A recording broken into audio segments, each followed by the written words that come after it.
Hey there, everybody. Welcome to another session of Mbagza Tech, Tech Made Simple. So, this is Mbags going in. Today, we're going to be checking this program of, we'll be writing a C++ program of finding the largest number among three entered numbers. So, we have three numbers, and then in those three numbers, we'll have to find the largest one. So those numbers must simply be inputted by the user. So we can simply start by saying int, and then we can have our first variable for number, which is num1. Let me call them number 1, and then comma number 2, comma number 3, and then we have semicolon for closing. So we can have a cout for prompting the user to enter the three numbers. This will just output to the user that enter first number, just like that. Cout enter first number, and then cin, which is for inputting, which we can just put number 1 there, number 1, and then semicolon for closing. So we can simply copy this and then paste it below, and paste again for the third time, since we have three numbers. So we can have we just have to change our variables.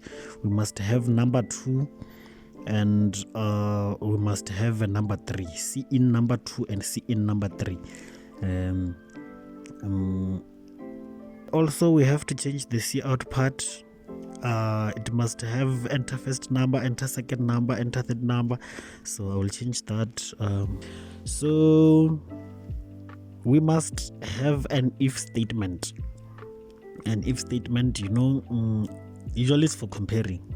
I use an if statement whenever I want to compare anything in C++. You can use if statement or use the switch statement, but then I understand the if statement more, hence I'm using this one. So we can have if, and then inside our brackets we must have our conditions. Since you know that the conditions here in the if statement, they must be true in order for the if statement to be executed. So it's gonna be like, if number 1 is greater than or equal to number 2, the first condition is it will only be true if number 1, if the number 1, the first number that was entered, is greater than number 2. That's when it will be true. Okay, and then we can simply say and number one is greater than or equal to number 3. So our number 1 is greater than number 2, and at the same time is greater than number 3. So for our first condition to be true, we must have our first number. We must have our first number bigger than the second number, and also bigger than the third number. So that's the only time we will have number 1 as the largest number. So we can simply say cout number 1 as the largest number below. We don't even have to put those curly brackets for block statements, because we just have one statement. And then we can come and say else if. We say else if when we have the second statement, the second if statement before else. So if we have an if and we need another if, we don't just put an if, we put else if. So these are the curly brackets that I'm talking about, that you don't have to put them. We can have else if open brackets, number 2 is greater than number 1. Our second number must be greater than the first number, and our number 2 must also be greater than the third number. So it's num2 greater than or equal to num1, and num2 greater than or equal to num3. So on the second else if, we must have number 2 as our greatest number. For the condition to be true there, we must have number 2 as the greatest number, and then we will print number 2 is the greatest, number 2 is the largest, or however that you want to print it. So we can go to the last else if statement. I'm not sure. I think we can also use this just as else. We can just put else there, and then below the else we put number 3 is the largest, because if the first statement is not true and the second statement is not true, automatically it will go to the else statement. But then let me not use the else, let me just use else if. So we can have else if number 3 is greater than or equal to number 1, and at the same time number 2 is greater than or equal to number okay, my bad, and at the same time number 3 is greater than or equal to number 2. So I think you can see there's a pattern inside my if and else if statements.